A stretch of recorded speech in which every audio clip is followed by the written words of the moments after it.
Hey everybody, welcome to this edition of PPN NASCAR Classics. Today we'll be taking a look and a listen to a two-part podcast of the 1990 First Union 400. And you will hear the controversy at the end of this podcast. So here is the ESPN coverage of the 1990 First Union 400.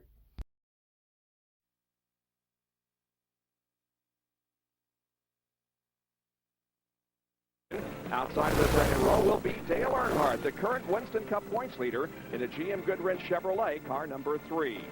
Going to row number 3, it's Kyle Petty, who won Rockingham in the Peak Antifreeze Pontiac, car number 42. And then outside of that third row will be Ken Schrader from Fenton, Missouri. He's driving the Kodiak Chevrolet, car number 25. Darrell Waltrip will start in 7th position in the Tide Chevrolet, car number 17, and alongside his teammate Ricky Rudd from Chesapeake, Virginia, in the number 5 Levi Garrett Chevrolet.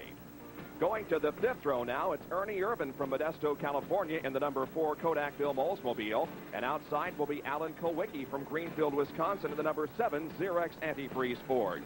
Rick Wilson will start in 11th position. He's in the number 75 Dinner Bell Foods Oldsmobile, and outside that row will be Terry Labonte in the number 1 Skoll Oldsmobile. Starting in 13th position will be Bill Elliott in the number 9 Coors Melling Ford. 14th starting position goes to Sterling Marlin from Columbia, Tennessee, the 94 Sunoco Oldsmobile. Jimmy Spencer will start inside of row number 8, car 57, the Heinz 57 Pontiac, and then Dale Jarrett in the number 21 Citgo Ford. Dale from Conover, North Carolina. And we take a look now at the rest of the starting lineup as the field is on the backstretch in the warm-up laps that will precede the green flag and the start of 400 laps of competition here at North Wilkesboro. There you see Kenny Wallace in car number 36. He's making his first Winston Cup start here this afternoon, and the two there in row 16, Bobby Hillen and Mike Alexander, had to get into the field through provisionals. Bob, we have 3 in-car cameras this afternoon. We're looking at the Phillips 66 Trop Arctic car that Dick Trickle will start in 3rd place, and his best qualifying effort ever in Winston Cup competition. We have a camera that will look directly outside the car. Then here is the side cam that's also mounted on Dick Trickle's car. And look at this shot. This is going to give us some tremendous shots. That's the face cam, and we'll be showing Dick Trickle as he maneuvers this 5/8 mile racetrack here this afternoon. We also have an in-car camera in the number 11 car of Jeff Bodine that will be starting outside of the front row, and also in the number 33 Skoll Bandit Oldsmobile driven by Harry Gant. So actually we've got more cameras in cars this afternoon than we do outside the racetrack. There is the bumper cam that will be on Harry Gant's car. The field is moving through the 3rd and 4th turns now here at North Wilkesboro. It's a sellout crowd. Beautiful weather here in the Brushy Mountains. The pace car pulls off. Felix Sabates will be waving the green flag to begin this First Union 400, and there it is. The race is on.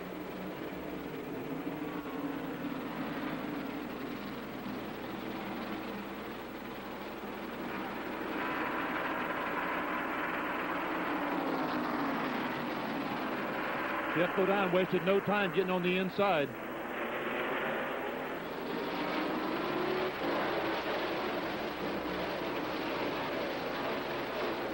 Mark Martin leading this field. He leads lap number 1. Behind is Jeff Bodine. Then comes Dale Earnhardt.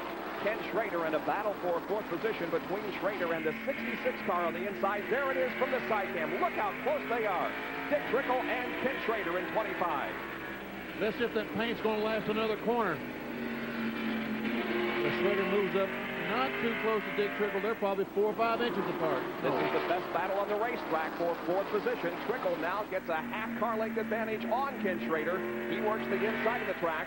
Coming off the 4th corner once again, and Dick Trickle now has secured that 4th position. I think early in the race, the inside position will be, the inside groove will be the best place to be on the racetrack. There's Kyle Petty in car number 42 trailing as we look out the back glass of the Trop Arctic Pontiac driven by Dick Trickle. Looking back to Ken Schrader and Kyle Petty and Darrell Waltrip and Ricky Rudd.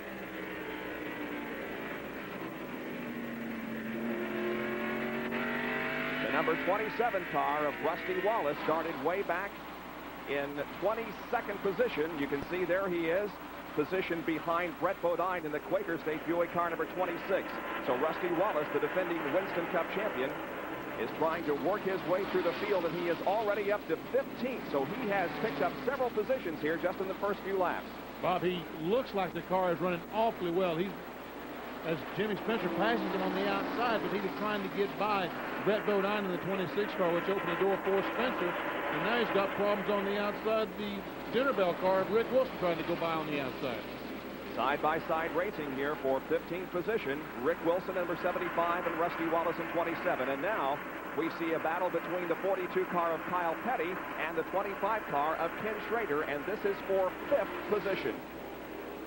Now remember, they're running radial tires here, and Kyle Petty did such a brilliant job at Rockingham in that peak antifreeze Pontiac, so he knows, he has tested the radial tires quite a bit, so he knows how to make it work. That 17 car of Darrell Waltrip was the fastest in the final practice period yesterday afternoon, and second quick in that final practice was Dale Jarrett, so those cars obviously are set up for the race well, and we'll be watching them. Waltrip now beginning to, there's the 3 Rick Hendry cars running right there together. The 25 of Schrader, the 17 of Waltrip, and the 5 of Ricky Rudd, and a spin over in turn number 2. Couple of cars involved, including Rick Mast in number 2 and the number 20 car of rookie contender Rob Moroso, but all cars are still moving. A lot of smoke coming from the Rob Moroso car, so obviously some sheet metal rubbing against the tire, and that car may have some serious mechanical problems. He will be coming in. That's an oil problem. He's broken an oil line or something on that left front of the automobile. So it's our first yellow of the afternoon. It comes on lap number 19. We're at North Wilkesboro, North Carolina, and we'll be back right after this.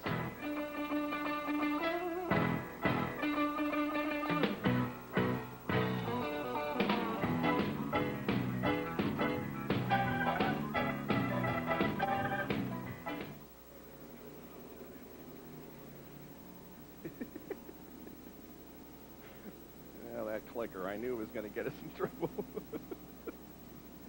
Yahoo.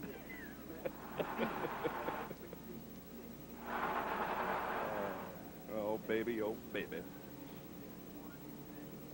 Mast is kind of banged up, too, isn't he? Yeah, he's the guy hit his left front. They're taking Moroso to the garage, I believe. Yep. Yeah, you guys in the pit reporters are going to the garage with Moroso.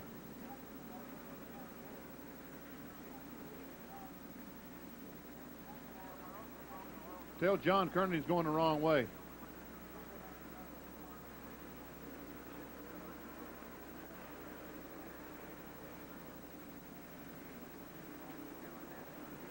Okay.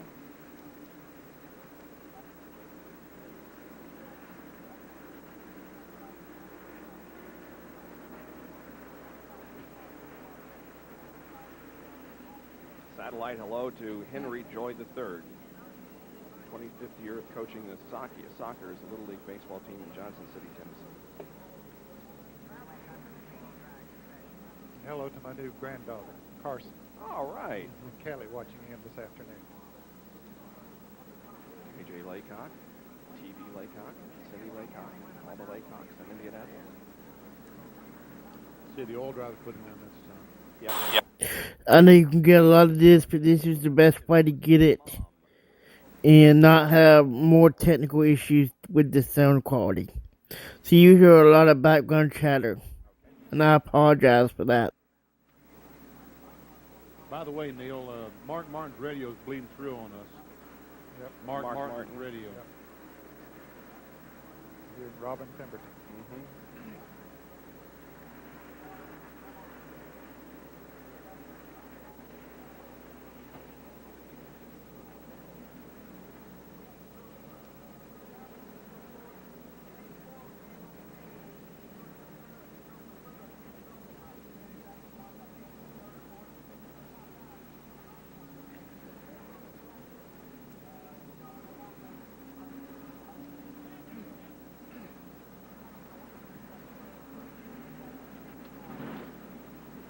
Okay.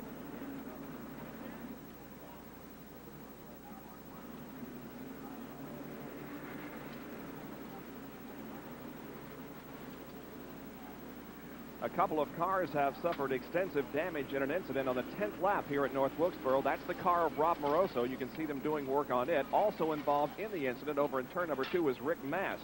In number 2, the Raven Boats Pontiac. Now let's take a look at what happened over there in turn number 2 from the in-car camera carried by Harry Gant. Well, he's following Richard Petty into the turn, and you can see a couple of cars up in front sort of getting together.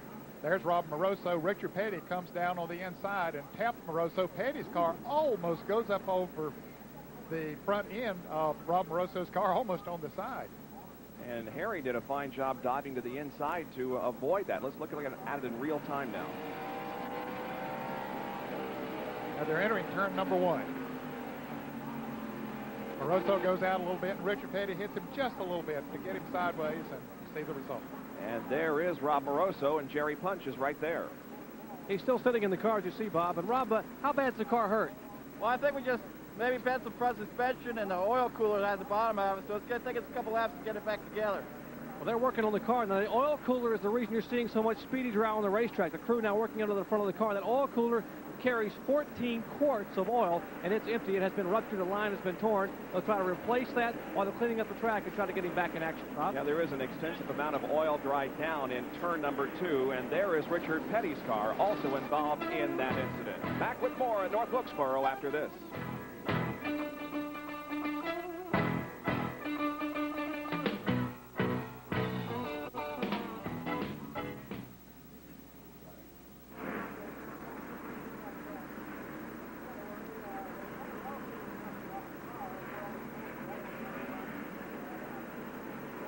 We are just about to go back to green flag racing after a 2-car crash, actually a 3-car crash over in turn number 2. Rick Mast, Rob Moroso, and Richard Petty involved. The pace car pulls off the track as Mark Martin leads them down for the restart. And look at Dale Earnhardt trying to sneak by the number 11 Budweiser car of Jeff Bodine on that restart. He went to the outside of the racetrack but had to get on the brakes. And so Jeff Bodine maintains second position, and Dale Earnhardt of the GM Goodwrench Chevrolet is third. Fourth position belongs to Dick Trickle. Looks like the Chevrolet Lumino Earnhardt had some tremendous acceleration in second gear on the restart. He's still pressuring Jeff Bodine pretty tough, and now we're in fourth gear up to speed.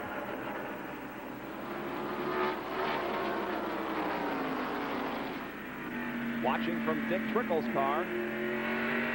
First 3 just ahead of him. He runs in 4th spot. Certainly he knows how to mix it up on a short track, perhaps has more wins on short tracks than any other driver in the country. That is absolutely right. He, of course, has won many, many races in ASA and ARCO competition in the Midwest, and was the Rookie of the Year in Winston Cup competition last year. Earnhardt is trying to work out that outside groove because he realizes he's just not going to be able to get on the inside of Bodine. He's looking outside. He doesn't want to give the position away to Trickle, but yet he's trying to get that groove worked out on the outside. But obviously that's not the place to be, as Ned mentioned a moment ago. The inside, the preferred line this early in the race.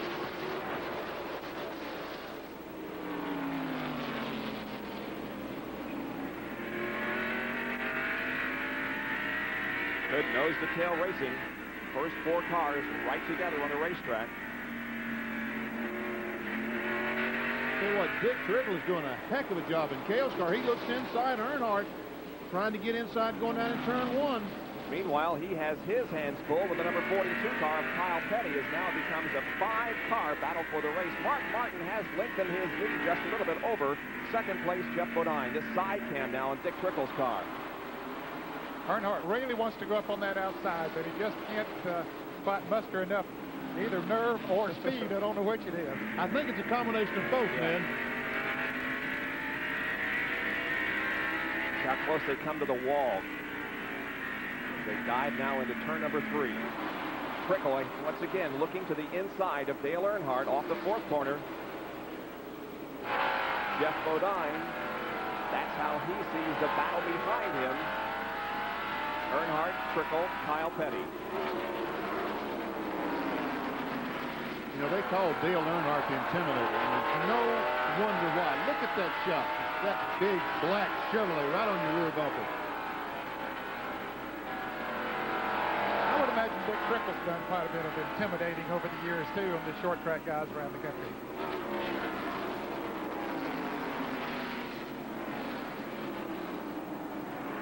Once again, Trickle tries to get on the inside of Earnhardt, coming off 4.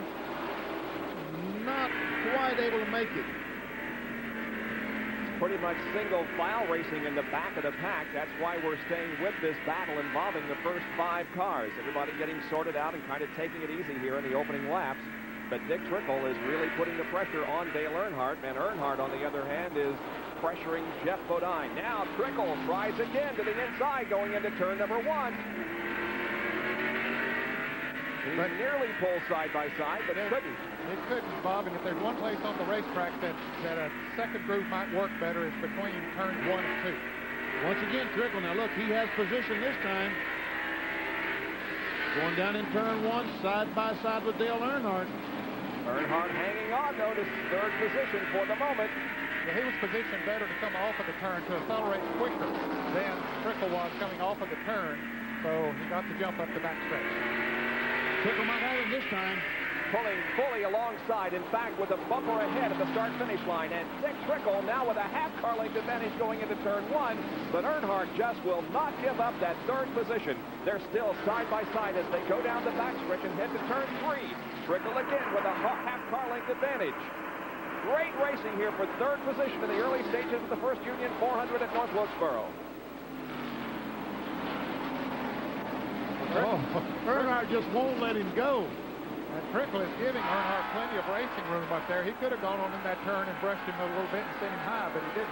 Once again, we're looking out back at Jeff Bodine's car. Now Trickle has third position. He has passed Dale Earnhardt. And now Earnhardt will be challenged by Kyle Petty in 42 as Jimmy Means spins in turn 2 but keeps going, and there's no yellow.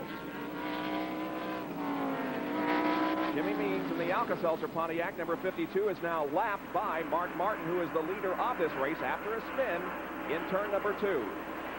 There is Martin leading, and you can see the advantage he has on second place, Jeff Bodine in number 11. And there's the battle for 4th spot. Make that 5th position.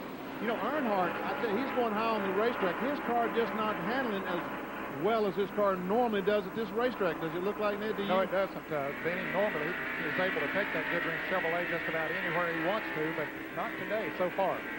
But I'm sure when they make a pit stop, they'll work on it a little bit. And the number 7 car of Alan Kulwicki and the 21 car of Dale Jarrett are in a heated battle for position. Back in the pack. Brett Bodine in the 26 trying to move around. Ernie Irvin in the car number 4. And here once again is Kyle Petty and Dale Earnhardt battling it out for 5th spot, and Kyle Petty takes away the position. So Earnhardt is dropping back here just a little bit.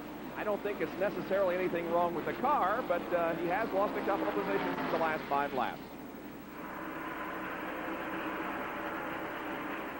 Now the 11 and 66 cars begin to battle for second position as Dick Trickle is really showing a lot of muscle here in the early stages of this race. He thinks perhaps this is his best chance ever to win a Winston Cup race.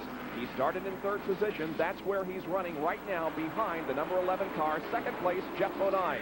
Oh, they nearly touched coming off the 4th corner. And now we have cameras that can look at each other. Just swing Jeff's car camera over, look at Dick Trickle as he goes by. He has position on Bodine. They're side by side. And Trickle is going to go into second position as they enter turn number 3. Dick Trickle from Wisconsin Rapids, Wisconsin is in second position now. And ahead about a half a straightaway is Mark Martin, the leader of this race. The 17 car of Darrell Waltrip and the 25 of Ken Schrader. Here the Hendry cars once again. They've been running nose to tail for the last several laps, except now Darrell Waltrip has been able to pass Ken Schrader. Well, Jerry Punch is with a member of Dale Earnhardt's crew, Richard Childress. He's been falling back a couple of positions here in the most recent laps. Jerry, what's the story? Well, they've been doing a little bit of figuring here in the pits, and it's quite noisy as you hear. Richard, what's the problem? The car's not running real well right now. Well, that's the tires we qualified with, and that set of tires were pretty loose, so we're hoping when we change tires, put a little wedge in the car, we'll be all right when he comes back. Did the weather have a factor on how well the car's running? A lot of guys are loose right now. Yeah, I think the weather's the biggest, was the whole difference. It rained a little last night, plus the sun's out now, and it wasn't just the evening. A lot of people are going to make some major adjustments when they get that first pit stop here under caution. Bob? All right, Dale Earnhardt, there you see he has 3 wins here at North Wilkesboro. He has fallen back to 6th position at the moment, however. The lead continues to be held by Mark Martin in car number 6. Second position is the 66 car of Dick Trickle. Now here's a battle going on back there. Brett Bodine just moved around Ernie Irvin. Then came Jimmy Spencer in car number 57. And here comes the 27 car number 27 of Rusty Wallace making a pass as well. So Ernie Irvin lost a lot of positions. Here's the car number 75, the dinner bell car of Rick Wilson down on the inside. And once he got up on the outside, boy, he went backwards. And the number 28 car of Davey Allison is right there. And the guy we talked with just before the race started, Morgan Shepherd in car number 15. This is a great race. 4 cars side by side going down in turn 1. Rick Wilson trying desperately to get by Ernie. Can't make the pass. They're still side by side. Well, you can listen to your favorite driver share his thoughts about his personal life and his racing career. Sports 1-900 number. Now, we have 5 drivers and 1 car owner participating. Bill Elliott, Rusty Wallace, Dale Earnhardt, Junior Johnson, Darrell Waltrip. The phone number is 1-900-226-1000. It costs $1.95 for the first minute and then $1 for each additional minute. 1-900-226-1000. You can hear your favorite driver share his thoughts about his personal life and his racing career. While you were talking about that, Davey Allison made a very, very impressive move. He passed 2 cars in 1 corner. Now, Morgan Shepherd has been able to get by Rick Wilson. Here comes Bill Elliott. The red and white number 9, that's Bill Elliott. And Michael Waltrip, the blue and yellow number 30, alongside the 4 of Ernie Irvin. And then comes Richard Petty, Harry Gant, Dave Marcus. Great racing down the front straightaway of North Wilkesboro. Michael Waltrip pulling alongside now the number 9 car of Bill Elliott, and some incentive for that number 30 driver, Michael Waltrip. His car owner has offered him a brand new Corvette. He can take away the victory here this afternoon. Well, it's neat these incentives these car owners are giving drivers nowadays. I didn't have that when I was driving race cars. How about you, Benny? No, they're going to give me a free meal if I want. Now Michael Waltrip has completed the pass on Bill Elliott. It's still Mark Martin in car number 6 leading the way. He's about to lap Terry Cope in car number 10. We're at North Wilkesboro, North Carolina for the First Union 400.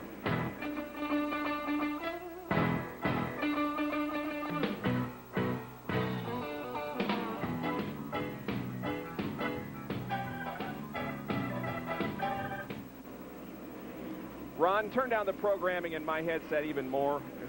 It's terrible. Oh, it's way loud. Well, Wickey's going up through the field pretty good.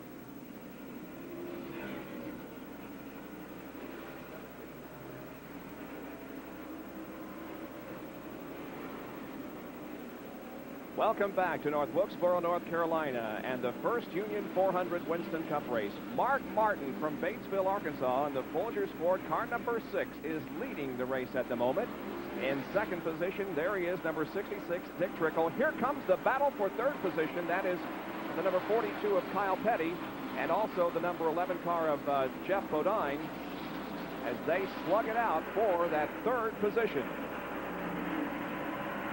Bodine's car is not working to his liking either. He's still running good, but I think he had hoped to be able to stay right up there with Mark Martin, but he's dropping back a little. Talk about incentives. Michael Waltrip to win a Corvette. Jeff Bodine can pick up $30,400 today because he won the pole position, the Unical Challenge. You know, the money put up by Union 76 gasoline people worth $30,400 if the pole winner can win the race today. Which, of course, is Mark Martin. And I could probably buy a Corvette. Wouldn't he, Bob? Yeah, probably could. Come close, at least. Darrell Waltrip, meanwhile, is really showing some good strength here in the number 17 car, as now he has caught the number 11 car of Bodine. You're right. Darrell is running 5th, but the third place car, Kyle Petty, just in front of him, just 2 car lengths away. Waltrip has 9 wins here on this racetrack, including 5 in a row in the years 1981 through 1984. Watching from Jeff Bodine's car, ahead is Kyle Petty in third position.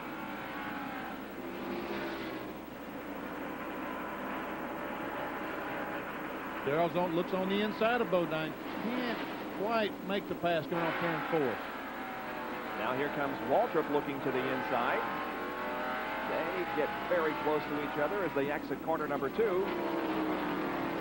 Waltrip running in 5th spot now in the Tide Chevrolet. Back up front, it is Mark Martin who is continuing to lead this race, and he has things pretty well in hand at the moment. Jerry Punch is with Steve Meal. Bob, a minute ago we mentioned the weather. It made a big difference in setting a chassis up. A lot of teams may have guessed wrong. Now, Steve, you were the last car to be pushed onto the starting grid. You were changing a bunch of things because of this hot weather. What all did you change? Well, we're worried about the sun loosening the racetrack up. We run Friday and Saturday under real heavy overcast, so we thought it'd get real loose.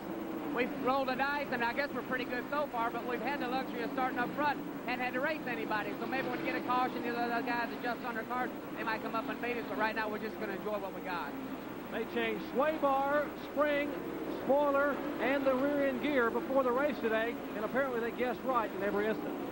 But Mark Martin's work is cut out for him. He is just starting to lap the cars. There we see the Ernie and Kodak Film Oldsmobile going a lap down.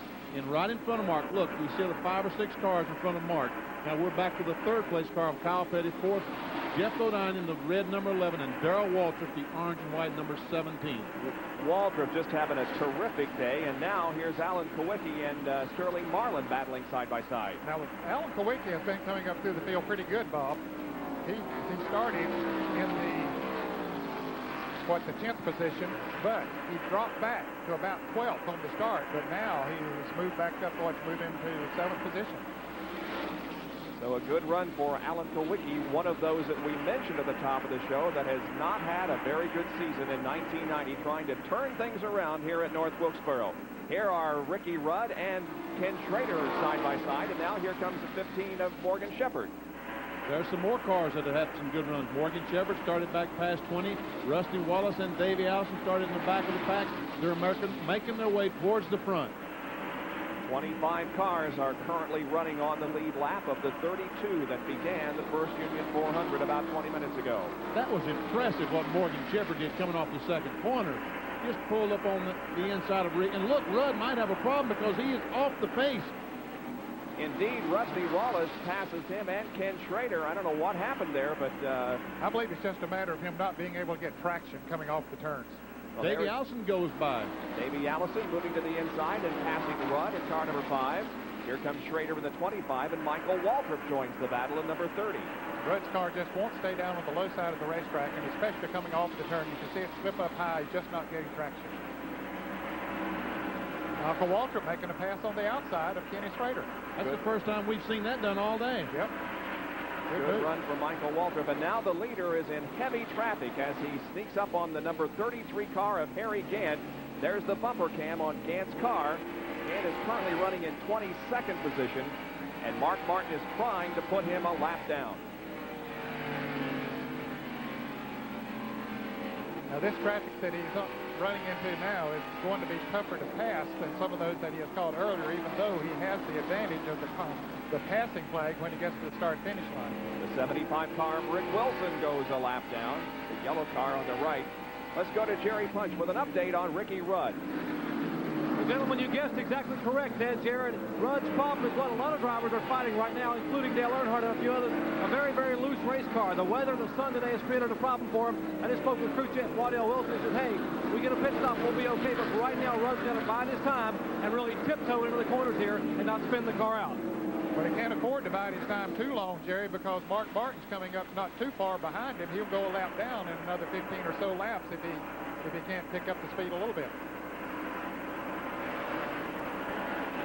Number 11 and the number 17 cars are in a battle for position. Now this is for 4th place. I'm very impressed with Darrell Waltrip's move so far in this race. He, as we indicated, was the fastest during the final practice session yesterday afternoon. A lot different weather conditions then than now, but nevertheless, Waltrip is having one of his best runs of the year. And especially on radial tires. Jeff Hammond, his crew chief, told me at Darlington that they just simply have not been able to get the handle on the radial tires. But they've done a lot of work, a lot of testing since then, and this is the best that he has looked on radial tires. You know, the strange thing is last year in North Wilkesboro, this very event was the first time that Goodyear used the radial tire. Darrell Waltrip lost a cylinder early on, but was still the fastest car here on 7 cylinders with radial tires. it looked like the rails was going to play right into his hands. But he, as Ned said, he's had a lot of trouble this year trying to get him going. But he's on the inside of Bodine now. Looks like he's got things well in hand. He's looking for fourth position. Great shot from Jeff Bodine's in-car camera as he's got a stripe on Darrell Waltrip's car. There you can see DW working the wheel coming off the fourth corner, still looking for fourth spot. He's got it at the line. Darrell Waltrip goes to fourth position, and Jeff Bodine drops back to fifth. Jerry Punch is with Jeff Hammond, the crew chief on Darrell's car. Well, Jeffrey's talking to Darrell right now. And Jeff, we're just talking upstairs. You guys have been working to try to get the handle on the radials, and apparently after this last session yesterday and what you're doing right now, you found the handle. Well, right now, Jerry, it's real early in the race to say. You know, Mark Martin is really looking strong out front. We're having to kind of work our way through traffic, but right now everything seems to be going pretty well. Just, you know, it's, like I say, so early in the race, the car seems to be working real well. We don't have to make very many adjustments to pick up enough speed to run with Mark. I think we're going to be in pretty good shape. A veteran crew chief, Jeff Hammond, and a veteran driver, they predicted what was going to happen with the weather and the radial tires, and they predicted correctly. They may have hit on the right combination. Darrell Waltrip at number 17 runs fourth in the first Union 400. The leader is Mark Martin in car number 6. Dick Trickle is second, followed by Kyle Petty, then Waltrip, then Bodine. Back after these messages.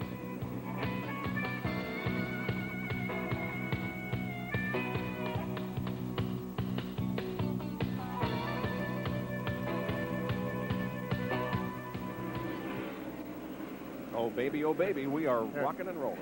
Trickle is gaining. Winston Cup replay. Okay.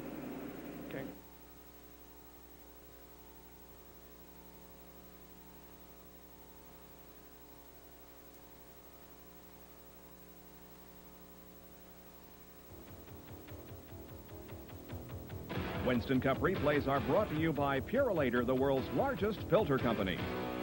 Race 7 of the 1989 season at North Wilkesboro marked the debut of the new Goodyear radials. Rusty Wallace started from the pole on Hoosiers, while Dale Earnhardt was on the Goodyears. A tangle in turn 4 between Brett Bodine and Michael Waltrip seemed harmless. Then Rick Wilson, running without brakes, barreled into Waltrip's stopped car. There were typical short track skirmishes here between Jeff Bodine and Alan Kowicki.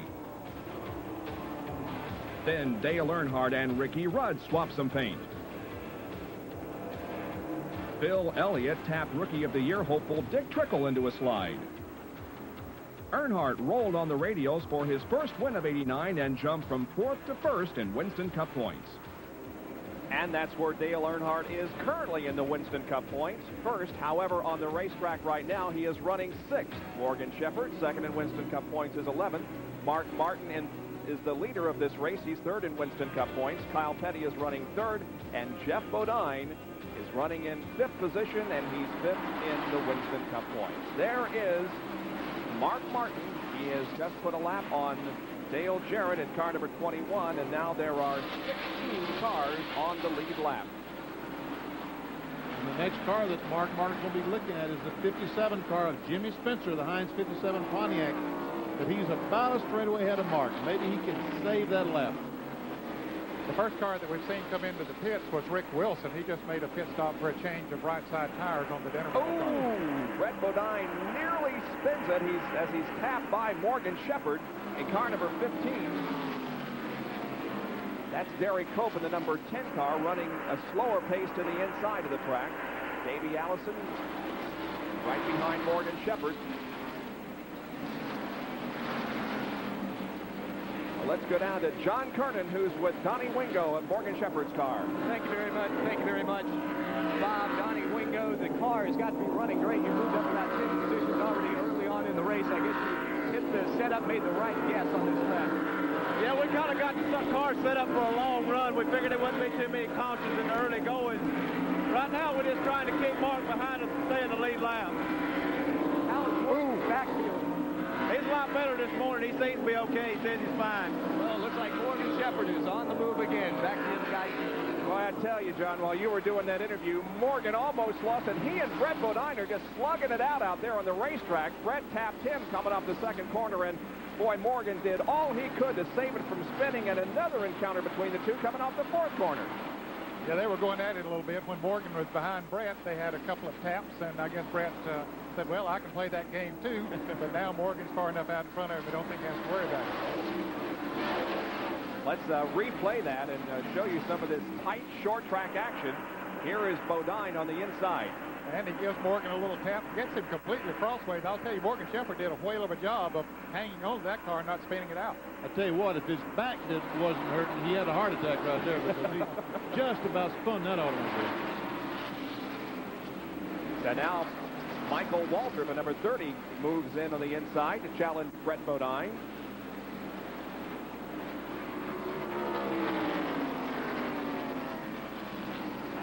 Ricky Rudd may be having a problem. John, or Brett Bodine might. John, what's the story down there? Well, I just talked to Larry McReynolds, the crew chief on Brett Bodine's car, and he says that Brett is a little bit loose right now, but they've told him to back it off just a little bit and save the tires, and hopefully they can get in here for a pit stop and get the car right. Yeah, he has backed off considerably now. He was challenging with Morgan Shepherd, but now has dropped back a position, and he has Michael Waltrip between himself and Morgan. So a lot of drivers are hoping for a yellow here that would allow them to come in and get some chassis adjustments made. You saw some smoke just a moment ago coming off the fourth corner. That was Butch Miller. Looked like the engine let go in his automobile. You'll see him sitting on pit road with a lot of smoke coming out front of the car. Butch Miller in the Planters Peanuts Lowe's food car. Brett Bodine in the number 26 Quaker State car. There you can see his short track results. He's being challenged right now by Davey Allison in car number 28, who won at Bristol just 2 weeks ago. Davis' car is working well down on the inside. Well, got a little loose that time. You can see Brett's car drift up just a little bit as he went into the turn. Dave will try him again going into turn 3. Couldn't do it this time either. Brett holding off the challenge for the moment. Ken Schrader is in for a pit stop. Jerry Punch reports. Well, after qualifying 6, the car was dropping back, and they wasn't sure whether the car was just getting very, very loose, or they possibly had a tire going down. So Schrader ready to this, and whether they take a chance and lose a brand new race car, he would come in and change 2 right side tires. He is down and away. Just right side as Ken Schrader goes back now. Allison and Brett Bodine continue their battle for position, and Davey, I believe, is going to grab it away. And he's battling for 11th spot at the moment. Allison and Brett Bodine, and yes, Davey Allison has 11th position. And now Rusty Wallace has his hands full with the number 1 car of Terry Labonte. That's on the right side of your screen there. Now this yellow car, the number 75 of Rick Wilson, has made a pit stop. He has on pressure tires, and you can see how much of a difference it makes. I just clocked Martin Martin, the pole winner, and as Bob said at the earlier part of the race, there's Martin Martin. He qualified, folks, at 19.16 seconds or something like that. He is now running 21.15 seconds, so he has slowed down 2 seconds from his qualifying speed. And that's why these guys are going to be going in to change tires, because they're slowing down so much. We mentioned they can run 175 laps on a tank of gas, but their tires just won't get adhesion for that long. Yeah, fuel will not be a problem here this afternoon. No, it won't. Dick Trickle, he's having a bit of a problem there in the second corner. He's looking ahead toward Harry Gand in the Skoll Oldsmobile, and there is the shot from Harry's bumper can back to Trickle. And we remember when Mark Martin lapped Harry Gant several laps ago, so that's how much of a lead that Mark Martin has on the second place runner, Dick Trickle. Mark Martin just making a shambles of the race so far, dominating it to this point. We're showing you the interval now, and there it is, a comfortable lead, a little more than a half straightaway advantage for Mark Martin over the second place car of Dick Trickle.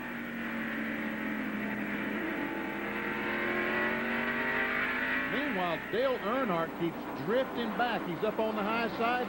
Watch this. Terry Labonte goes by. Brett Bodine trying to go by. Earnhardt dramatically off the pace now. Dale Earnhardt started this race in 4th position, and he is falling back greatly. He is now back to 11th. Dale Earnhardt back to 11th spot. And losing position as we speak, because there goes the 27 car of Rusty Wallace by. That number is very difficult to read on Rusty's car, isn't it? It sure is. And that's Derry Cope also right there in car number 10. And he just made a pit stop a couple laps ago, has some new tires on the right side, and you'll see what a difference it makes, especially coming off of the turns. Boy, Derek can't wait for 2 weeks from today, and neither can I, for that matter. That's when we'll be in Talladega Super Speedway for Super Speedway racing, and Derek Cope has high hopes for that race. Look, Darrell Waltrip has caught Derek Cope. Darrell Waltrip has caught Dick Trickle. Thank you, Bob. For second position, Waltrip now right on the back bumper of the Trapani Pontiac, driven by Trickle. And Dale Earnhardt just went a lap down to Mark Martin while we're watching this battle. Waltrip moving to the outside. We need 1,000 cameras to cover all the action now, wouldn't we, Ned? Yes, we would. Lots of it all over the racetrack. Boy, Waltrip has to be feeling really secure at this moment. Challenging Dick Trickle for second.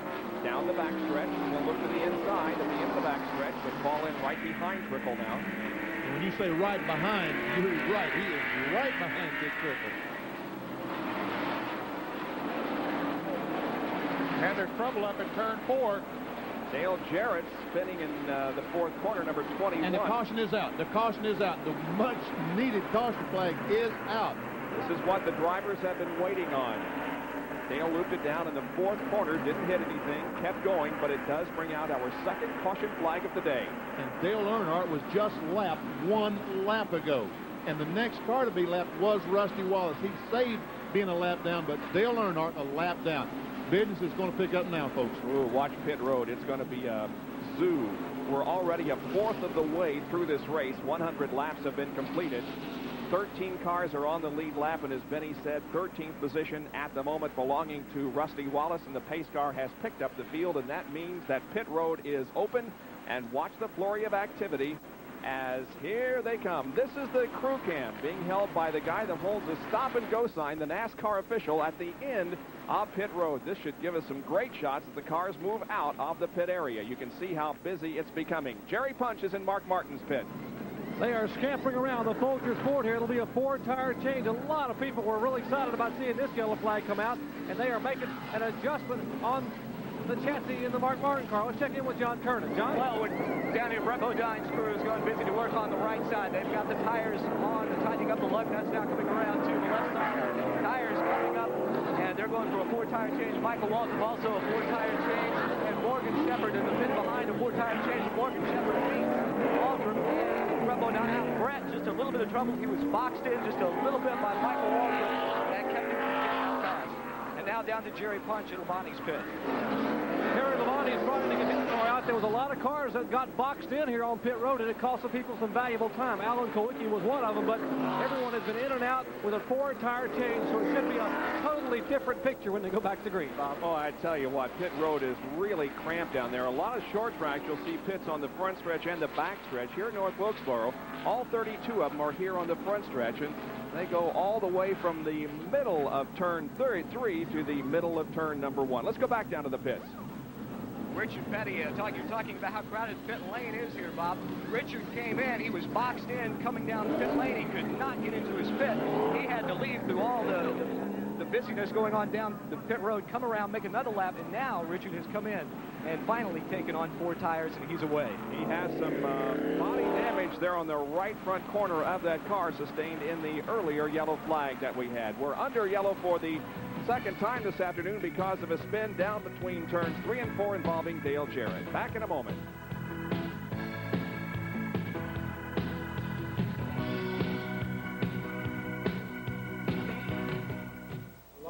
His down in Jerry's area, Terry Labonte's car, we heard on the radio, has no front brakes. I don't know if he's aware of that. I think maybe I just had it down just a little bit too low that time, is what the problem was. Okay.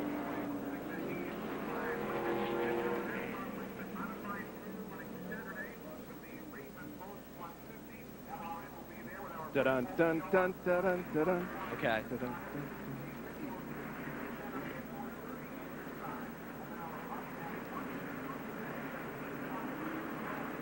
Okay. Okay. Okay.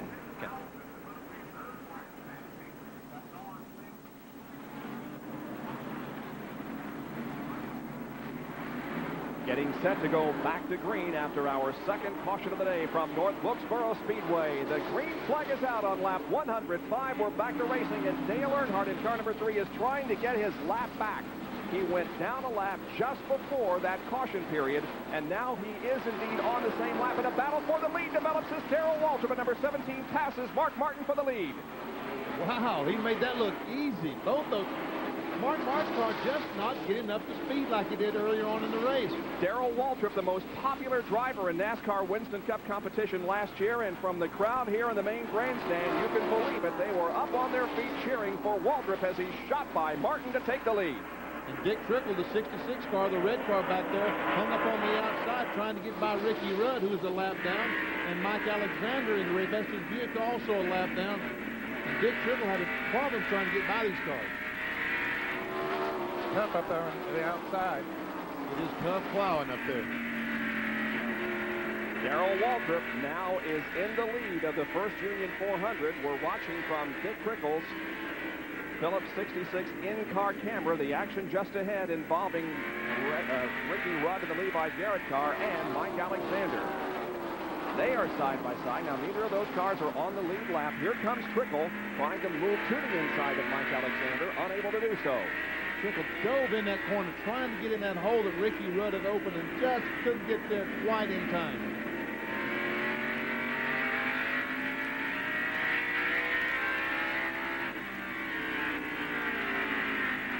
Mark Martin just not able to catch. Ricky Rudd trying to get by Mark Martin. I don't think Martin is running nearly as well as he was before that pit stop. Let's take a look at Darrell Waltrip's most recent pit stop. Our Big A Auto Parts pit stop performance report showed it took the driver 14.7 seconds to slow down and speed up. The crew, it took 20.2 seconds to change the tires and refuel the car for a total of 34.9 seconds total time for Darrell Waltrip. What did that mean in terms of track position? Well, he came in third, and he came out of the pits in first position. Battle for second position now, beginning to heat up just a little bit. Actually, I believe he came out in second, and then he took first right after that, didn't he? There's the number 6 car of Mark Martin and the 66 of Dick Trickle as Trickle closes in on Martin. You know, if we were running bi-ply tires, we would say that Mark Martin got a bad tire size, you know, that the stagger's wrong. But the radial tires, it doesn't make any difference. So I can't imagine what kind of problems that Mark might be having now. He's not nearly as fast as he was, though, before that caution period, because he had pulled away from Etrani, and now Waltrip is pulling away from him. Well, maybe if Waltrip is running faster, then he had begun to gain on Mark Martin some, so he has his car dialed in pretty well. Harry Gant at number 33 has been lapped. Let's go down to Jerry Punch, who's with Robin Pemberton. Well, Robin, Mark is not as quick as he was before the pit stop. Is there a problem? No, there's no problem. We led 100 laps, which is real good for us. We're just taking a conservative approach right now. There's a lot of people trying to get their laps back, and we'd like to finish the race. If you're real aggressive right now, you may get into trouble. They don't want to use the car up, Bob. Very good point. This is short track competition, and you can get yourself in trouble. Mark Martin taking it easy at the moment, however, remaining in that second position. Darrell Waltrip is the leader, and there is the interval between first and second place as Darrell Waltrip now tries to put a lap on the number 5 car of Ricky Rudd. Well, after coming into this season with such high expectations and getting off to a relatively poor start, Darrell, you ever think about retiring from this game? I can't tell you how annoyed and how angry I get when people say to me, I'm 43 years old, I'm racing against guys out there that are doing a good job that are a lot older than I am, and I'm beating most of the guys that are a lot younger than I am. I don't know where people get the opinion or the impression. If I've left this impression, folks, I want to get it out. I want to tell you right now, I don't go out there and ride around. I don't go out there and play. I don't go out there with one thing in mind, and that's to win. When I'm not running up front, and when I'm not gouging with the best of them, and when I'm not intimidating better than anybody, there's something wrong with that race car. Ain't nothing wrong with Darrell Waltrip. I want to race, I want to win, and I want to run up front more than anybody does. You can believe that. And at 43 years old, I'm going to be around for a while yet, folks, so don't ask me every time you see me, when am I going to quit? I want to win $20 million in 150 races. I just wish he could be a little bit more emphatic. Yeah, I wish Where does he really stand? Spoken his mind there. Well, he certainly doesn't look like a driver who is near retirement at the moment. He has taken the number 17 Tide Chevrolet to the front of this field and currently leads the first Union 400. We're at North Wilkesboro, North Carolina Speedway, and we completed 120 of 400 laps.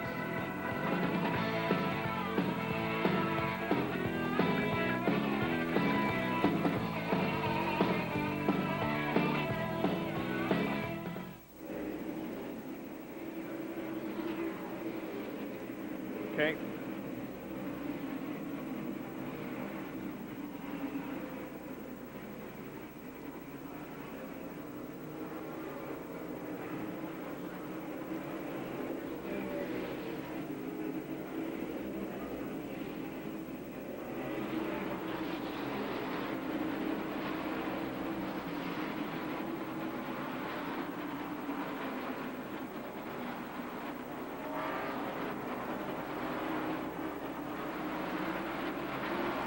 Bob Jenkins, Benny Parson, Ned Jarrett, Dr. Jerry Punch, and John Kernan back at North Wilkesboro, North Carolina Speedway for the first Union 400. Again, you can listen to your favorite driver share his thoughts about his personal life and his racing career by dialing 1-900-226-1000. Our Sports One system. $1.95 for the first minute, $1 for each additional minute. You can talk to Bill Elliott, Rusty Wallace, Dale Earnhardt, Junior Johnson, or Darrell Waltrip. You can hear from them. So 100, it's 1-900-226-1000. And children, please get your permission from your parents before you start dialing the phone. It's just amazing to me how that Ricky Rudd was lapped in 90 laps, and now he's outrunning everybody there on the racetrack except Dale Earnhardt, who was lapped in 80 or 90 laps, and he's the fastest car on the racetrack. Things have just made a 180-degree switch since our last pit stop. Look, Mike Alexander is trying to stay in front of Mark Martin and try to get a lap back. He is also lapped, and here's Dick Trickle, the car running third. Other battles in the racetrack include the number 11 car of Bodine, the 94 of Marlin, the 42 of Kyle Petty, and the 15 of Morgan Shepherd. This is for 4th, 5th, 6th, and 7th place. Great run for Sterling Marlin. He goes by Kyle Petty. This is looking inside the Budweiser Ford of Jeff Bodine.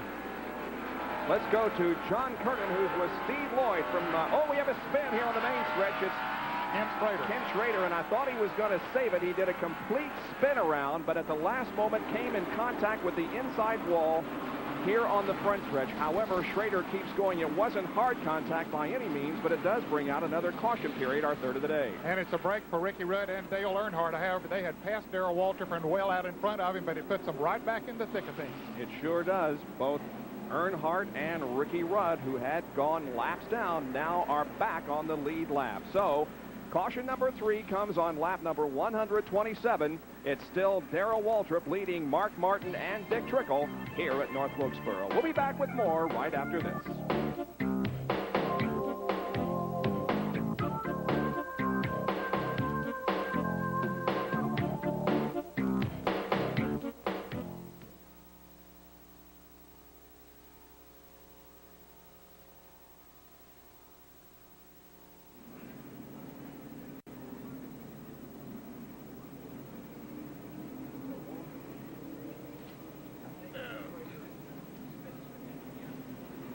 Schrader get bumped? I think him and Spencer got together. Yeah.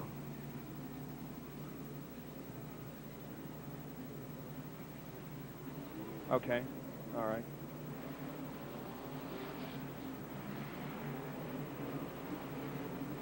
How many laps they run in, Kenny? How many laps they run on the green there?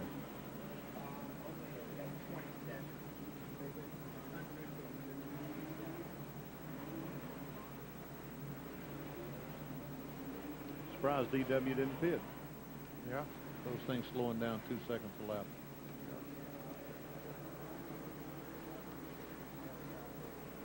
Trickle didn't either. No. Or Morgan. But Ricky and Earnhardt did, right? Yeah, of course, they didn't have much to lose. So Yeah, but see what a tremendous advantage Yeah, that is. that's I mean, great. they go from it. Okay.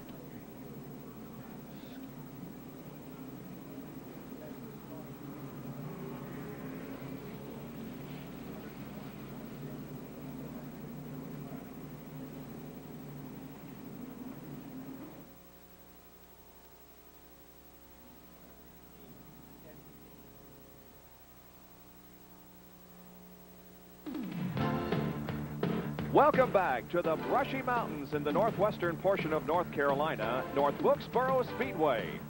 We're covering the First Union 400 Winston Cup race. Our Speed World coverage is being brought to you by the new generation of Oldsmobile. Step into the future now at your Oldsmobile dealer. By Budweiser Beechwood Age for that clean, crisp taste. This Bud's for you. And by BMW Motorcycles, worth the obsession. Here are the top 10 of the end of 129 laps. It's Darrell Waltrip, followed by Dick Trickle, Morgan Shepherd, Alan Kowicki, and Michael Waltrip. Running 6 through 10, Jeff Bodine, Terry Labonte, Rusty Wallace is 8th, Sterling Marlin is 9th, and Mark Martin is in 10th position. We are under our third caution of the day because of an incident here on the main straightaway involving Ken Schrader. And from our speed shot at the start-finish line, we perhaps can see what happened. He's out of shape coming down the front straightaway. That's Jimmy Spencer on the inside. They might have tangled just a little bit as they came off in turn 4, Bob. Schrader slid almost all the way down toward the first turn and bumped the inside wall at the last moment. Now, if the fans wonder why Mark Martin went from 2nd to 10th, he made a pit stop during this caution. Darrell Waltrip and several others did not. Waltrip and Dick Trickle running 1st and 2nd did not make pit stops. Are you guys surprised that they did not come in for a change of rubber on that stop? Not really, because track position is so doggone important. Not having to race those cars is the main thing. And Darrell Waltrip right now doesn't have to race with the stall. Look how much Dick Trickle, what kind of problems he's having trying to pass Harry Gant. As we're looking at Trickle's car from the bumper cam on Harry Gant's automobile. And Trickle sneaking right up on the back bumper of that Oldsmobile driven by Harry Gant. Trickle in 2nd position. Harry using a slightly higher line than Trickle through the corners.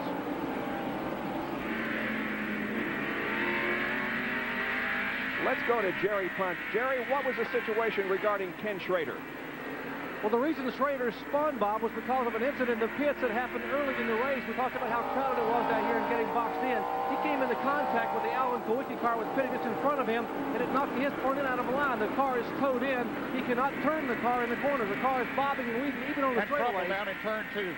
Jerry, we got a mess down in turn number 2, triggered when Jeff Bodine spun, but Ricky Rudd is involved, so is Bill Elliott and Ken Schrader once again. There we have the in-car camera on Jeff Bodine's car. He gets it headed the right direction and pulls away from the scene of the crash. And Bill Elliott is the only one who hasn't gotten refired. His number 9 Coors Milling Ford is still at the bottom of the racetrack in turn number 2. So another caution period. 4 now have flown over North Wilkesboro, North Carolina Speedway here in the first half of this 400 lapper. We'll be back right after this.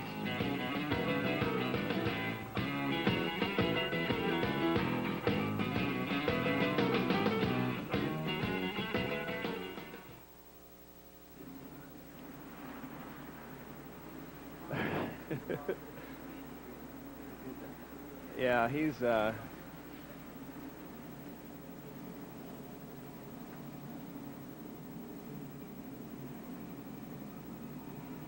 now that's one of the reasons that Darrell Waltrip did not pit, just because of that. So we could, we need to talk about that a little bit.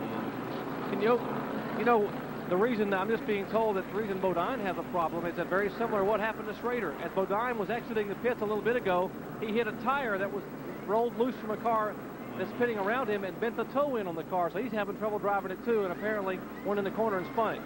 Okay. That's what Beecher just told me.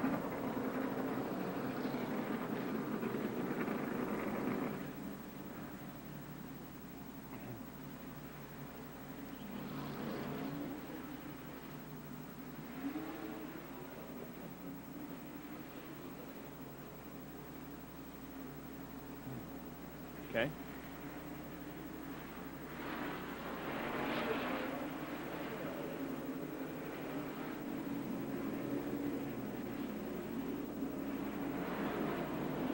We are under caution, but we'll be going back to green flag racing in just a moment. We will show you the reason why we are under a caution. Now, this is Jeff Bodine, and he's going to spin as the car goes into turn number 1. He's right up on the back bumper of Jimmy Spencer in car number 57, but all of a sudden, the back end of the Budweiser Ford just went out from under him, And you can see cars going by on the inside and trying to dodge around. There's Bill Elliott, Ricky Rudd down the yellow car. And here is the way it looked from our vantage point here on the main straightaway. Well, we see why he got the back Oh. end went around. Sterling Marlin clipped him as he went into the turn and sent him around. Kyle Petty just barely missing, and there is Bill Elliott and Ricky Rudd spinning to avoid Jeff Bodine. The green flag is out once again. We're back to racing on lap 138. Darrell Waltrip continues to lead. The 66 of Dick Trickle is running second, and Morgan Shepherd is in third spot.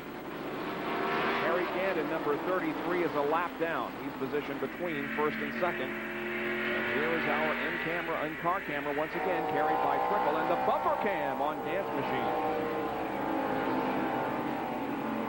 Dale Earnhardt, how is he doing? Well, he's back in the middle of the pack, shown in 10th position at the moment, but remember, he was a lap down not too long ago.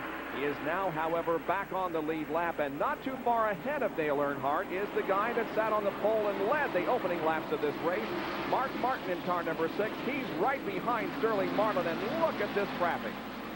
Boy, it is heavy.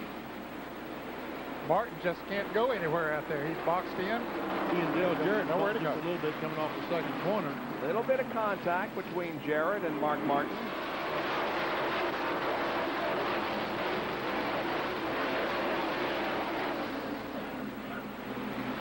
Now Earnhardt trying to go to the outside now of Dale Jarrett's car. We've seen a lot of bumping and banging going on out there so far today, but nothing that I would call blatant or intentional by any means. No, nothing intentional at all. There's, you're just getting tight spots out there, and sometimes they bump together. We heard Dick Beatty explain at the very opening of the show that they're going to be watching. They have talked to the competitors who were involved in the skirmishes at Bristol 2 weeks ago. They're watching very closely and will indeed hand out some fines if they think that anything was intentional out there on the racetrack. Sterling Marlin going by the Mike Alexander car. That's the 6 car. The maroon car is Mark Martin, and the 3 car, Dale Earnhardt, passing Ernie Irvin. That's the yellow 4. He's a lap down, shown in 20th position at the moment. Mike Alexander is in 19th in car number 12. Mike was one of the provisional starters. That's Bobby Allison's Revestas Buick. And now a battle for second position as Morgan Shepherd in the Motorcraft Ford, prepared by Bud Moore, is challenging Dick Trickle for second. That's amazing. He would try to make that pass on the outside because it looked like early in the race he could not run on the outside at all. But here he is pulling alongside Trickle on the outside. He's not able to make the pass, but I thought Morgan Shepherd was destined to be on the rail on the inside all day. Well, the car seems to be working well for him, Denny, and I expect Bud Moore would be running a higher gear than a lot of the teams out here. And, of course, the higher groove would be a good place to run. If you do have a high gear and the track gets slicker, that high gear will work better for you. Trickle and Morgan Shepherd now being watched by our bumper cam. The 27 car of Rusty Wallace is right behind Alan Kulwicki, and this is for 5th position. Rusty's having a good run today.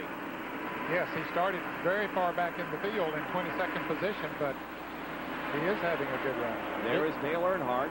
He was on the inside of Mark Martin going down the back straightaway. The fans jumped up, thought he had passed the pole sitter, but the pole sitter used the 75 car as a pick. Rick Wilson and was able to keep Earnhardt behind him for another lap anyway.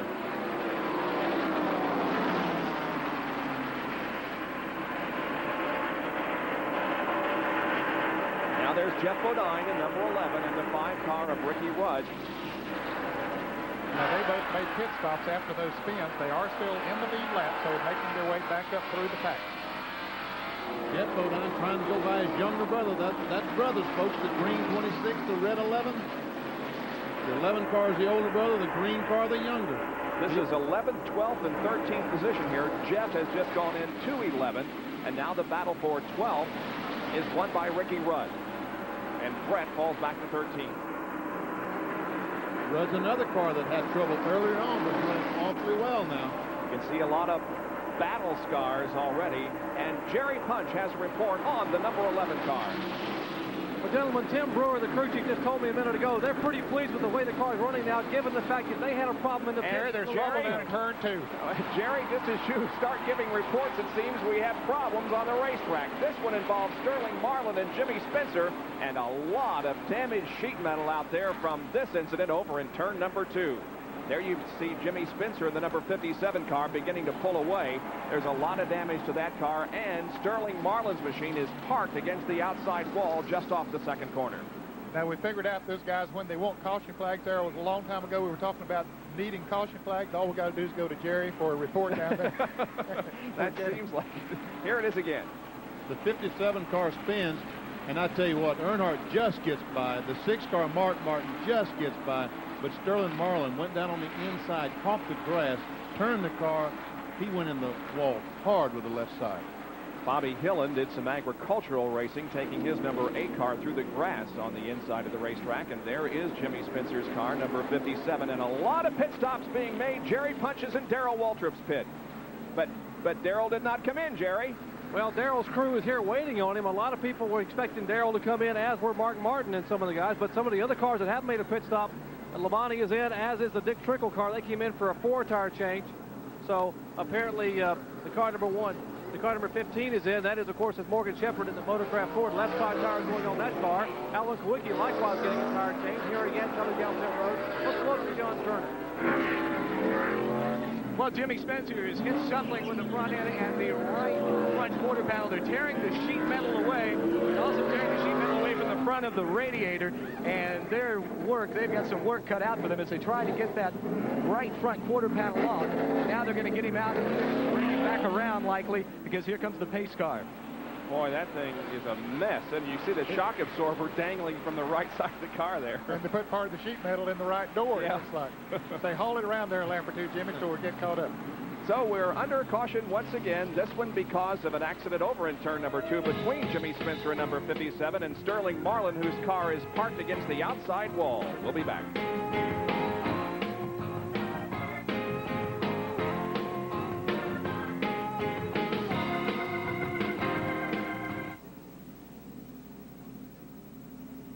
The what?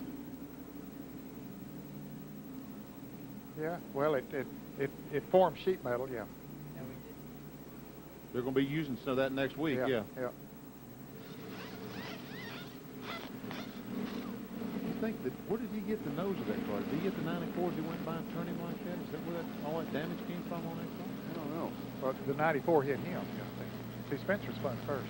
I know, but where did he get all the damage from? I think the 94 fixed him when he left. Oh, the 94 hit him. And that's what made the 94 go in the wall? Yeah. Yeah, okay. Yeah. Well, that's okay. All right.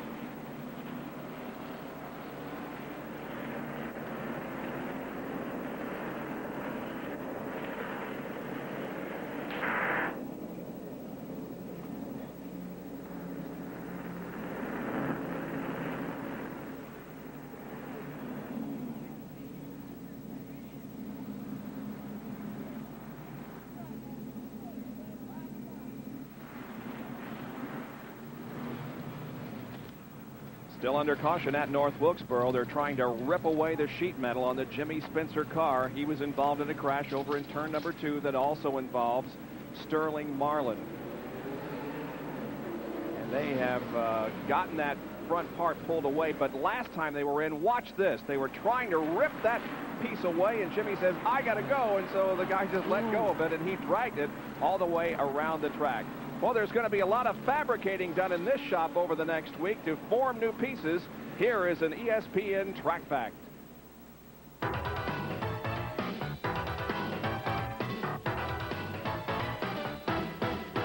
This Track Fact is brought to you by Quaker State. The Big Q is one tough motor oil.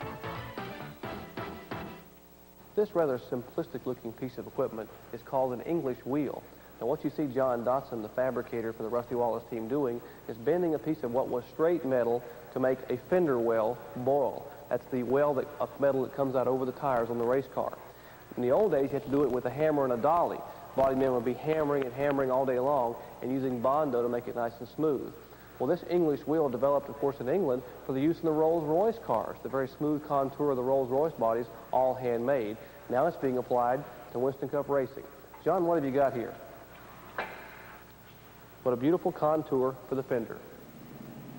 Well, that English wheel is going to be used a lot by a lot of teams after this short track race at North Wilkesboro this afternoon. Well, Jerry Punch is with Sterling Marlin, who is apparently out of today's race. Tough break for Sterling Marlin. Sterling, what happened up there? Well, had it restart, and the car's working real good. I think we had a good shot at, finishing top 3 or 4 today, and Marcus raced the 57 car pretty hard, and Jimmy went in the corner, and it broke loose with him, and I said, I'm going to cut and go under, and when I cut to go under, it looked like he stood in the gas, keep him going up the wall, and hum in the right rear, and turn us in the wall. But, snow coals ran great, and that's the best we've run in a long time here, so we just sitting riding and taking our time, and it was unfortunate it happened. It wasn't Jimmy's fault. Marcus, nobody wouldn't know where to go. Sterling Marlin, a tough break for him here at Wilkesboro after what happened at Bristol a couple of weeks ago, then coming here and having this problem. He was 9th in the points, but he will drop down after today. Yeah, it seems like there's one driver every year that just has incredible bad luck, and Sterling Marlin seems to be that driver today. Morgan Shepherd, let's take a look at his Big A Auto Parts pit stop performance.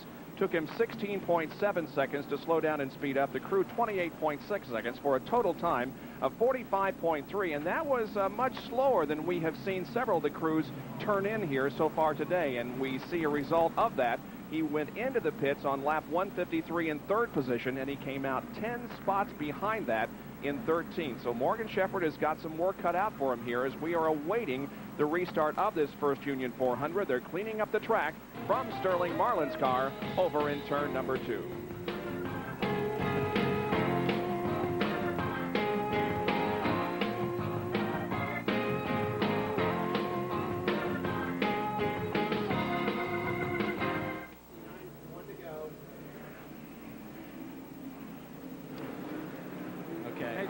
Yeah.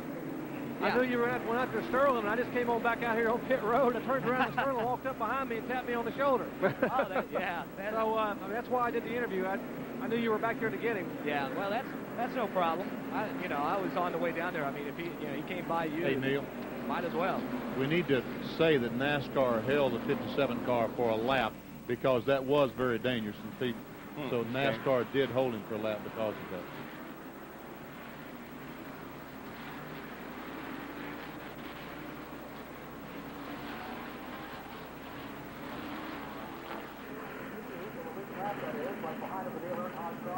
Under beautiful, bright, sunshiny skies in the brushy mountains of North Carolina, the sellout crowd is on its feet as they cheer the restart of the first Union 400. Here we go, back to racing after our 5th caution flag on lap 160. Darrell Waltrip leads this race. Well, I'll tell you, he has to really feel good about the set of tires he has on that race car. He has 2 opportunities during cautions to come in and has not made a pit stop yet. He's passed up both of them. And look who's second. It's the number 3 car, Dale Earnhardt.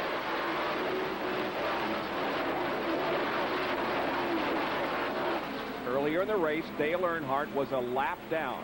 Caution flag is out. Indeed it is. There must be a piece of debris on the racetrack. There has been no spin, at least that we are aware of. It is a debris caution. Could have come off of the car of Jimmy Spencer as he was going out as they raced back to the start-finish line.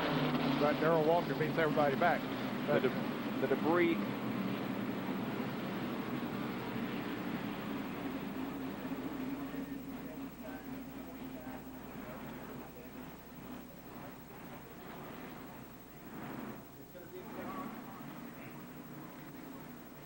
Yeah, there was a piece of screen wire on turn 4. They got it off. Okay. All right.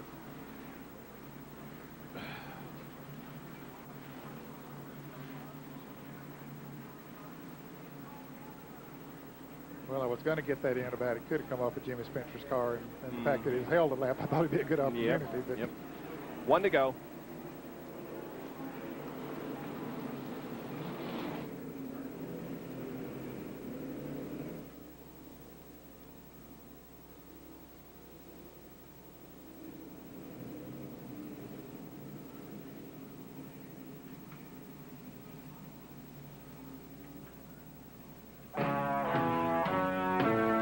NASCAR racing on a beautiful Sunday afternoon. North Wilkesboro, North Carolina, the first Union 400. Can't find a more beautiful portion of the United States anywhere. Benny Parsons grew up just out in the holler, didn't you? Just right down the holler, about 10 miles from here.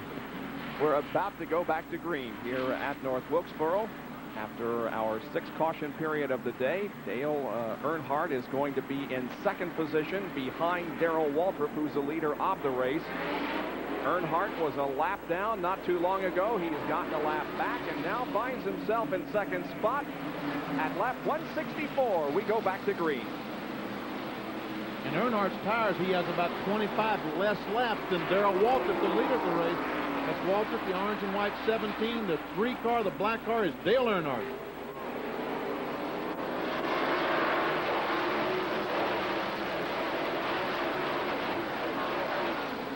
Earnhardt trying to move to the inside of Darrell Waltrip and take over the lead. He didn't get the job done, but boy, that number 3 car is working now. Well, Darrell Waltrip has missed 2 opportunities to take on the new tires during caution periods, but has opted to stay out there, I guess, for the track position, and I'm sure he feels good about the set of tires he has on there. Third position is Mark Martin. Car getting a little bit sideways. Bobby Hillin slowing down, but everything is okay. The rest of the field misses him. Mark Martin. And Kyle Petty spins going into turn 3. I think he hit the inside curbing trying to slow down from that Bobby Hillin situation that you just mentioned. And all at once, the Peak Antifreeze Pontiac spun right in front of a lot of cars, but not too many of them hit him, if any. Well, the number 98 car of Butch Miller also became involved in it. Here's a replay. Well, maybe he didn't hit the curbing. Yep. It looks like Mike Alexander in car number 12 got into Kyle as they went into turn 3. Kyle backing up and hitting the outside wall between turns 3 and 4. And to the right, Butch Miller spins. Here's another angle. He did hit the curb, Ned. Yeah, he did. But it was after he was sideways. I tell you what, how in the world they can put 3 or 4 cars abreast in there is beyond me and miss all those cars. But they did it. And here comes Kyle into the pits now. They'll check that car over and send it back out if everything is okay on it. Of course, he's one of the 14 cars that are still in the lead lap. He was running 7th when he had the spin over there in turn number 3. And this is an excellent opportunity to stop and change tires because he was at the complete rear of the field. He can stop, change tires, not lose any positions at all. Well, he's going to have to hurry and not lose a lap. They're still working on the left side of the car. I don't think they're going to get him out. Well, yeah, they did. At the last moment, he pulls out just ahead of the pace car. So Kyle Petty does stay on the lead lap. We're under caution once again here at North Wilkesboro. We'll be back with more of our coverage right after this.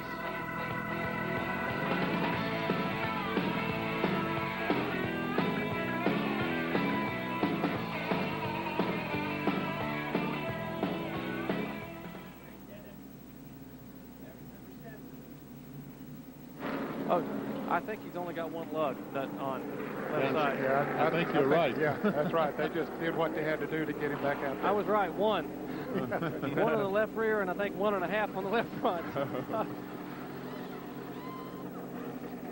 All right.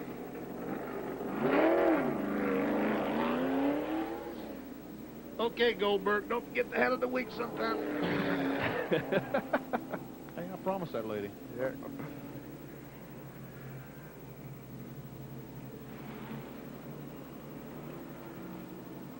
Yes. Yep, they are.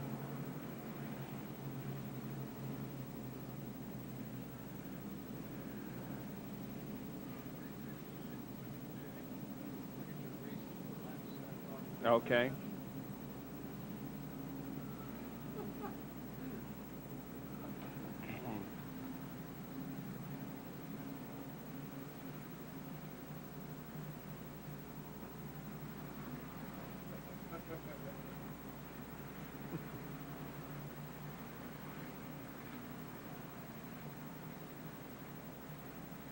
What lap are we on?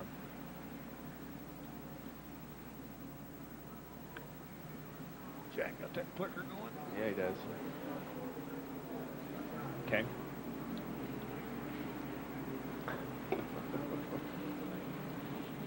Okay.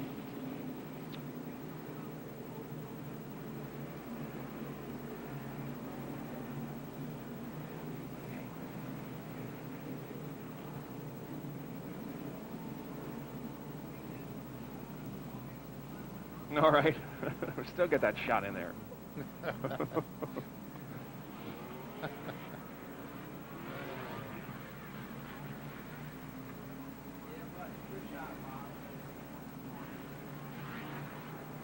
Yeah, it is. And just think, they're not even halfway through this thing yet.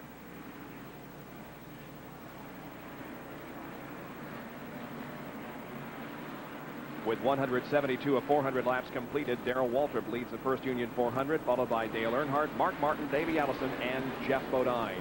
Tuesday night, Major League Baseball here on ESPN, a doubleheader. The Angels versus the Red Sox, and then the Cubs against the Padres. That's at 7:30 tomorrow night here on ESPN. Isn't it great that you can know that you're going to see a Major League Baseball game here on ESPN whenever you want to? Well, let's go to Jerry Punch.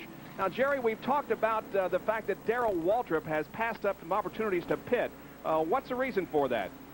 Well, apparently what Ned said a minute ago, track position. I talked with Jeff Hammond, and Jeff said, hey, if we would come in and pit, we would have you have fresh tires and maybe be able to stay out in front of Earnhardt and some of the other guys, but we'll be back in the back of that pack. Exactly what happened to Kyle Petty and some of the other guys a minute ago could happen to us, so track position is so important. Let's go up and check in with John Kernan. Well, thank you, Jerry. I'm in Davey Allison's pit, and Robert Yates is very pleased with the way the car is handling right now. They've moved all the way up into the 4th position, and Davey is looking to make some more moves.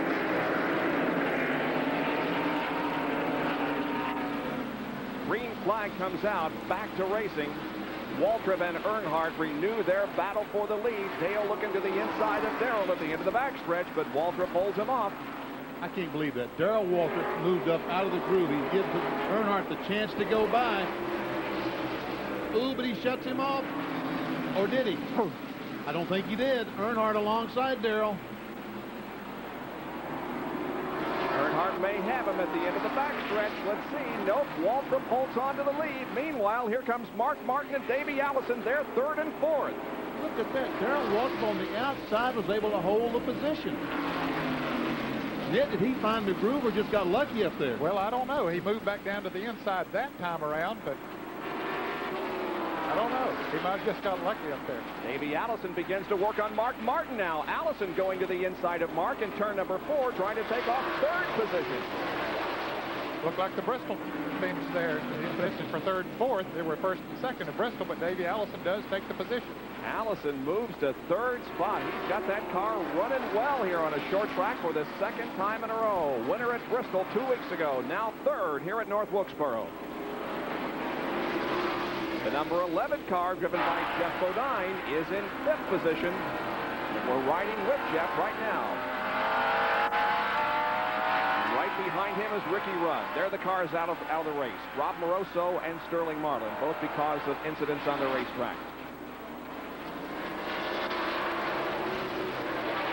You see Darrell Waltrip keeping the car very, very low on the racetrack.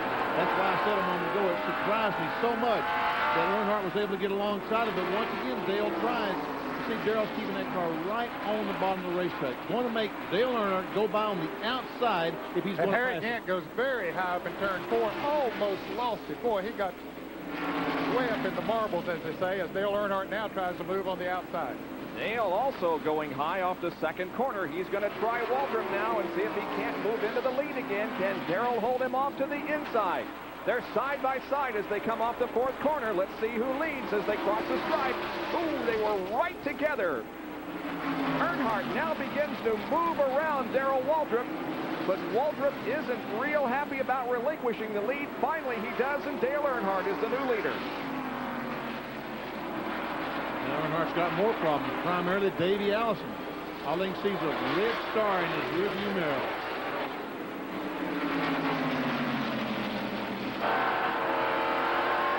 Talked about, Mark Martin got the left side wheels off the racetrack down in the grass there just for a moment, and now Davey Allison begins to challenge Darrell Waltrip for 2nd spot.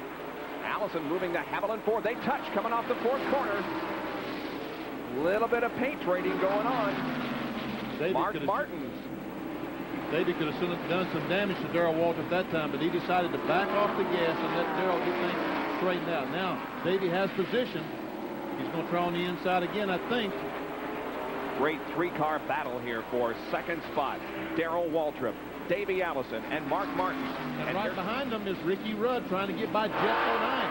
There's a race every place. All these guys are on the lead lap, so they're battling for position. Now Allison inside of Darrell Waltrip at the end of the backstretch. Between turns 3 and 4, Allison goes to second spot.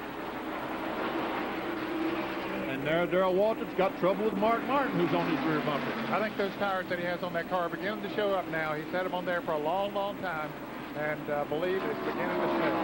Look, Rudd is trying to get by Mark Martin. He has position on him going in turn 3. Mark drifts up the racetrack a little bit. Rudd's on the inside.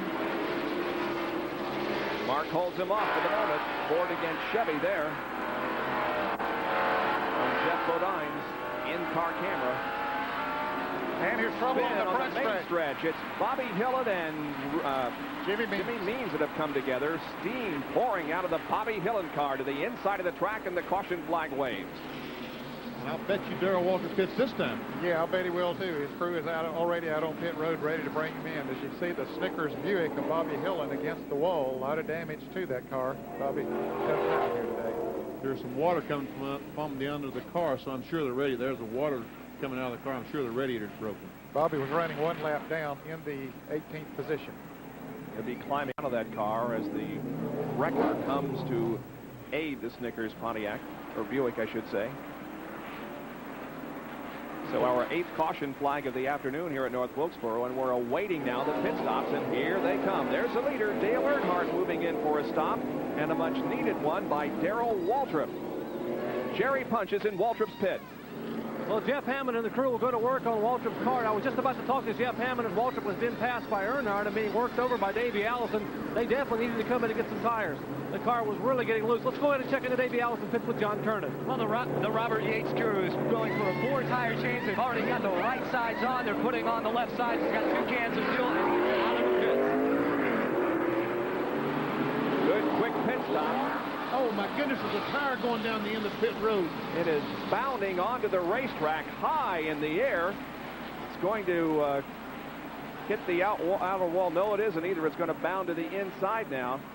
That thing went high into the air and could have caused a real problem. You can see hitting one of the safety vehicles and finally stopping down in the first turn. And that guy said, where'd that tire come from? Wow. That was quick delivery, but I didn't order one. So pit stops made, and the field now under caution again as Bobby Hillin's car is not quite on the hook yet here on the main straightaway. Davey Allison is the guy who hits that tire. I don't know where the tire came from. Terry Labonte hits it first, and Davey Allison center punches the tire, and away it goes. Look at Jimmy Cox running out of the way of the tire. On the racetrack, no less. Yeah. Safer out there. Thing almost got up to the outside wall, but then took a route toward the inside, and that's where it stopped. There's Jimmy Cox, unflappable Jimmy Cox. That crew cam on the right side, well, left as we look at it on the screen on his right side. There you can see he's telling the cars to stop and then okay to proceed back onto the racetrack. He's going to stand by the end of that pit wall so we can go either way in case somebody comes down through there. No dummy. Smart fellow. That's right.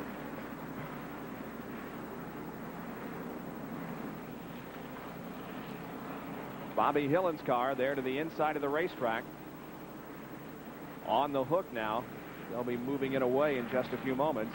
They've already put some oil dry down here on the main stretch, trying to soak up the liquid that came from his car and from Jimmy Means, who was also involved in this incident.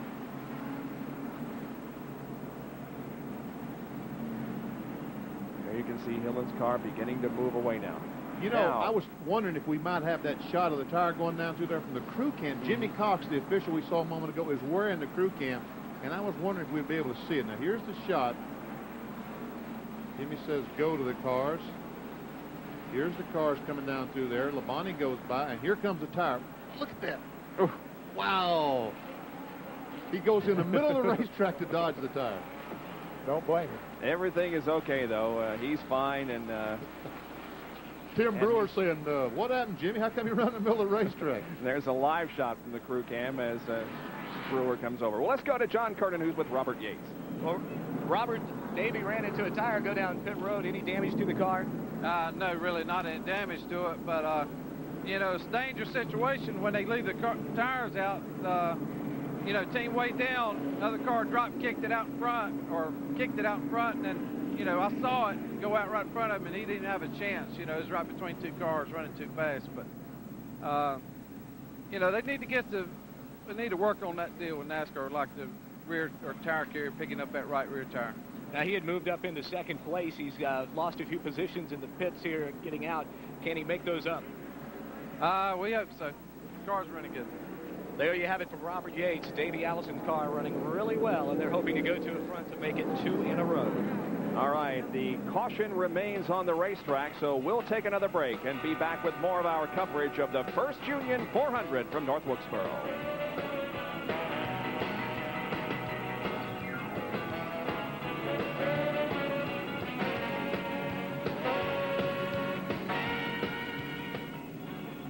Okay. I tell you what, that wasn't as dramatic as it could have been, but it's a great shot anyway. Thank you, Neil. That's great.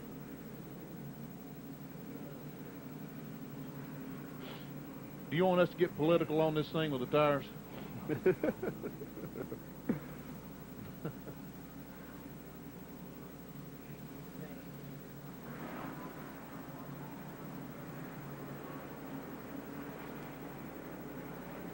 Okay. What about, do you have anything on the Bobby Hill and Jimmy Means crash from the stationary camera? What do you call it? The speed shot, maybe? That's right. And she's eating again.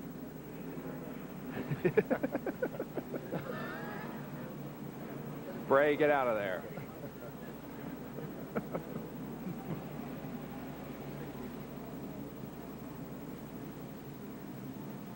Saved you $2, Mike. Yeah.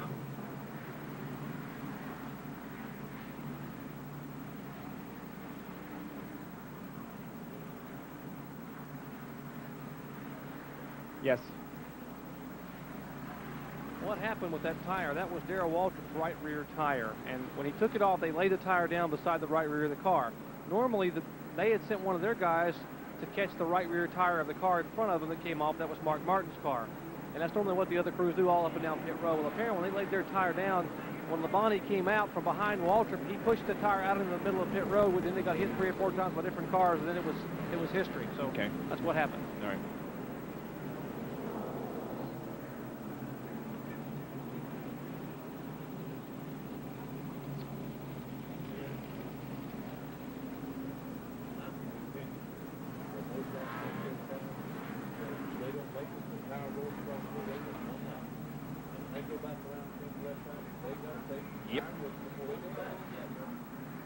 No.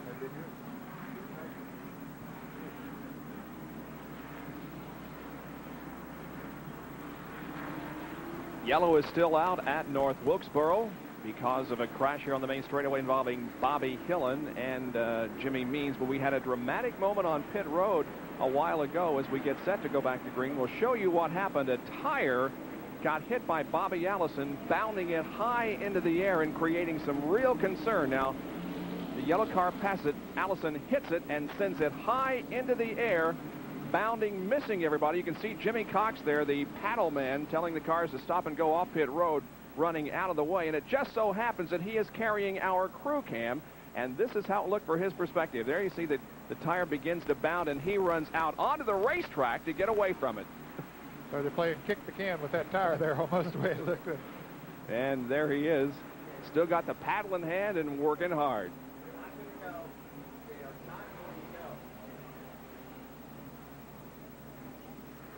Yeah, Harold was a little bit late getting that. He was confused. They didn't know which way it was supposed to be. No. Yes. Yes. Yep. We'll go back to green in one more lap after an incident here on the main straightaway involving Bobby Hillen and Jimmy Means. But there was a dramatic moment on pit road during the caution. Davey Allison is going to hit a tire as he moves out of the pit area and send it bounding high into the air. Now watch. The tire gets shoved out into pit road. The yellow car misses it. Allison hits it, and it sends it high into the air, bounding down pit road. Jimmy Cox there on the left gets away from the tire, and it just so happens that he is wearing our crew cam, and here's how it looked from his perspective. You see the tire bouncing towards him. He runs out on the racetrack to get away from it. Can't blame you for that. That's the right rear tire off Darrell Waltrip's automobile. It was Terry Labonte hit it, pushed it out in the middle of the racetrack, and Davey Allison hit it. Green flag racing. Lap 196. We're almost to the halfway point of this event. Brett Bodine in the number 26 Quaker State Buick, owned by Kenny Bernstein, that has the lead. Well, Brett Bodine did not pit. John Kernan, tell us why. Well, Bob, Larry McReynolds says that they just had about 23 laps on that last set of tires, and they were just starting to come in. The car was running great, so instead of coming in for new sticker tires, he decided to leave Brett out on the track and pick up some valuable track positions all the way to the point. And he's not the only one that did not pit. Neither did Alan Kowicki, the 66 of Dick Trickle, and the 42 of Kyle Petty. The helmet cam worn by Harry Gant.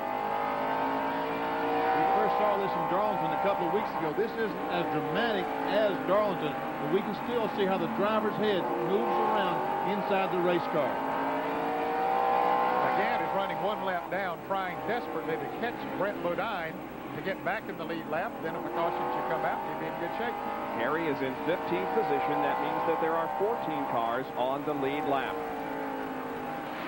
One of the cars that is on the lead lap and very much in contention is Dale Earnhardt in number 3. A Big A Auto Parts pit stop performance report on Dale. 16.9 for the driver on that most recent pit stop.